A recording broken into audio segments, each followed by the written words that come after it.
Veux-tu être surpris et profiter de l'aubergine? Alors prépare ces 1000 feuilles d'aubergine ultra faciles avec seulement 4 ingrédients et qui sont à s'en lécher les doigts. Deutz. Ne les rate pas ou ils vont te... Plaire. Nous commençons avec une aubergine ou autant que tu veux en préparer dans la recette d'aujourd'hui. Voici un exemple avec une seule, tu pourras ensuite multiplier. On enlève simplement la partie du pédoncule, on l'épluche et on va la couper. Et voici le cœur du sujet. En tranches plus ou moins uniformes et pas trop fines. Tu vois qu'elle s'approche de 0. 8 ou 1 cm d'épaisseur. Après avoir toutes les tranches, on les met sur du papier sulfurisé, une plaque ou une feuille de silicone. Nous allons les laisser ici, mais avec une petite astuce. Pendant 15 ou 20 minutes, elles vont rester avec du sel par-dessus. Cela va provoquer un effet qui les fait transpirer. En attendant, nous allons essayer de préparer une petite sauce en plus. Au lieu d'utiliser directement la sauce tomate, nous allons y ajouter beaucoup de basilic. On mélange, et comme ça on va avoir une petite sauce tomate avec du basilic intégré en un rien de temps, ultra express, et qui apporte une petite touche à la recette. Une fois que nous avons ça et que le temps est écoulé, nous prenons les tranches d'aubergine et nous les passons sous l'eau. Oui, tout à fait. Pour enlever le sel et retirer cet excès qui était en train de suer, comme si leur liquide sortait vers l'extérieur. Une fois que tu les as lavés, ce que tu fais, c'est les sécher. Directement sur un torchon ou un papier absorbant de cuisine pour chacune. Et on va les sécher et les placer sur un petit plateau comme celui d'avant ou encore mieux sur une grille du four recouverte de papier ou de silicone. Une fois que tu as ça, on passe au montage. Je vais mettre un peu d'huile, il y a des gens qui n'en mettent même pas, mais franchement, ça lui va très bien. Quelques gouttes sur chaque tranche et tu vas élever la recette à un autre niveau.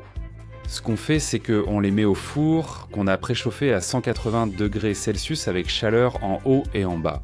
On le place en position basse moyenne pendant environ 15 minutes ou jusqu'à ce que tu vois qu'elle commence à dorer. À ce moment-là, on sort du four et on couvre d'une fine couche de la petite sauce tomate qu'on vient de mélanger. Si c'est de la sauce tomate maison, alors c'est encore mieux. Mais... Eh bien, n'importe quelle petite sauce tomate avec du basilic ira déjà très bien. Ajoute par-dessus un peu de thon ou de bonite. Du maquereau fera aussi l'affaire, mais bien émietté et sec. Égoutte-les. S'ils sont à l'huile, enlève l'huile, sinon enlève le liquide.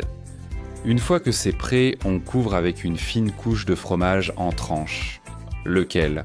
Eh bien, celui que tu préfères. Moi, j'aime mettre un fromage de vache doux pour cette recette, mais tu peux utiliser celui que tu veux. Ici, laisse libre cours à ton imagination, on est là pour se faire plaisir. Alors mets celui que tu préfères, ou au moins celui que ta famille préfère. Recouvre avec une fine, encore plus fine couche de la même sauce qu'avant. Et voilà. Attention, tu pourrais lui donner encore plus de saveur, par exemple en coupant quelques olives noires. Je te donne des options pour que ton esprit s'ouvre et que tu trouves différentes alternatives. Comme ça, tu ne te lasses pas des nouveaux plats. Après ça, on remet au four, donc on l'ouvre à nouveau et on va le cuire encore 15 ou 22 minutes. Comme jusqu'à ce que tu vois que le fromage commence à fondre. Selon le type de fromage, tu le laisseras un peu plus ou un peu moins longtemps. Ici, dès que tu enlèves la buée, tu verras que ça a déjà une super allure. Il ne me reste plus qu'à placer les plus grandes en bas, les moyennes au milieu et les petites en haut. Au descenseur sans chanter ta propose. Regarde-moi ça, comme ça a l'air incroyable. Avec le fromage bien doré par-dessus, la tomate qui apporte une touche fantastique, et surtout, l'aubergine, tu vois bien qu'en la coupant, elle est parfaitement cuite. Délicieux, vraiment délicieux.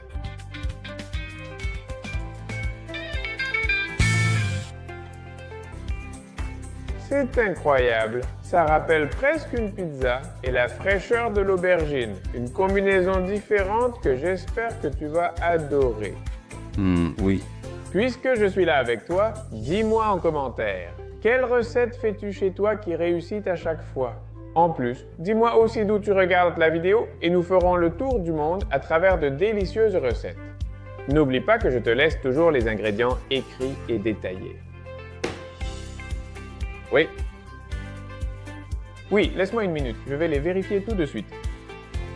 Voici la liste des ingrédients et quantités pour que tu puisses prendre des notes et préparer cela facilement chez toi. Et regarde ce petit tableau ici, ça donne pas envie?